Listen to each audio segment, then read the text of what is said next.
تعالوا النهاردة بقى اما اقول لكم ازاي تعملوا كيكة شوكولاتة خفيفة ولذيذة وطرية جدا، هشة وفوق ما تتخيلوا، في الخلاط وفي 5 دقايق وهتكون جاهزة معاكم، وهيطلع معاكم بقى قوامها اسفنجي وطري ومسامها ضيقة وعاملة زي الكيكة الاسفنجية كده بالظبط. وهنعمل معاها بقى صوص خطير وسهل جدا، كلها على بعضها كده لا تقاوم وتفوق كل الوصف. كل حاجة هنعملها في الخلاط وفي خطوة واحدة. هنحتاج 3 بيضات، يفضل يكون في حرارة الغرفة، يعني طلعهم قبلها بنص ساعة ولا حاجة من التلاجة، وننزل عليهم بمعلقة كبيرة من الفانيليا أو باكيتين 3 من الفانيليا البودرة اللي موجودة عندكم في البيت، كوباية إلا ربع من الزيت، كوباية من الحليب الدافي بس بندفيها على خفيف كده زي ما بندفيها للمعجنات،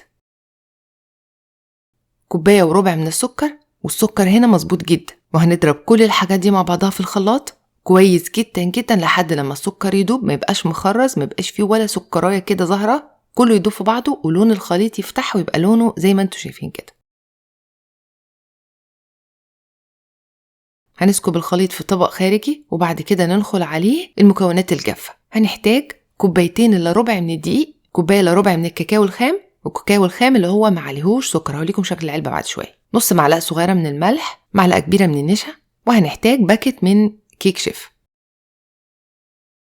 وهننخل كل الحاجات دي مع بعضها ونقلب لحد لما الخليط يتكون معانا. لقيتوه سميك زيادة وتقيل ممكن تزودوا حليب معلقتين 3 4 لحد لما القوام يظبط معاكم. لقيتوه خفيف انخلوا عليها معلقة معلقتين من الدقيق. المهم يبقى القوام زي ما انتوا شايفين كده بالظبط.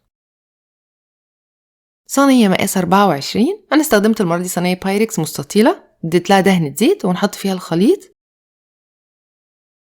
ونظبطه ونسويه كده ونديها خبطتين نطلع فقاعات الهواء منها، وبندخلها فرن سخن على درجة حرارة 175 في نص الفرن على الشبكة، والفرن طبعا متولع من تحت من قبلها ب5 دقايق، ومش بنفتح عليها قبل 35 دقيقة. نحط خشبة في النص تطلع نضيفة، يبقى هي كده تمام. على ما الكيكة تستوي هنجهز بقى صوص شوكولاتة سهل جدا وبيتعمل في 3 دقايق بالظبط. في الخلاط هنحتاج كوباية من اللبن الحليب، هننزل عليها بكوباية من السكر، وهنحتاج كاكاو خام ما عليهوش سكر، واهم حاجة تختاروا نوع كاكاو ما بيمررش ويكون نوع حلو. هنحط عليهم 4 معالق كبيرة من الكاكاو خام زي ما قلت لكم، وده بيساعد ان القوام ده يتقل معانا. خام يعني مفيش عليه سكر زي ما انتم شايفين كده. نشغل بقى الخلاط وننزل بكوباية من الزيت بالتدريج، سرسوب يعني بالتدريج، يعني ننزل بالزيت حاجة بسيطة بسيطة بسيطة، يبقى نازل خيط كده علشان القوام ده يتقل معانا. طبعا عملت معاكم الصوص ده قبل كده كتير جدا. الكيكة استوت، أخدت معايا تقريبا 45 دقيقة، ومش هنحتاج ان احنا لا نخرمها ولا نسقيها حليب ولا اي حاجة، هو الكيك شيف هيخليها طرية وهيخليها مويست كأنها مسقية بالظبط. حط عليها بقى الصوص، زينتها بسبرينكلز شوكولاتة، ممكن تحطوا شوكولاتة مبشورة او زي ما انتوا عاوزين، وبس كده. شوفوا بقى هوريكم مسام الكيكة وقد ايه ضيقة واسفنجية. بصوا بقى الجمال، شوفوا المسام بتاعتها عاملة ازاي، تحسوا انها ايه مرسومة رسم كده. بصوا تجنن، هشة وطرية وبتدوب في البق كأنها مسقية وكأنها عاملة زي الجاتو أو التورتة، اسفنجية وهشة وطرية جدا، مش هتحتاج منكم أي حاجة، حقيقي كأني باكل قطعة جاتو.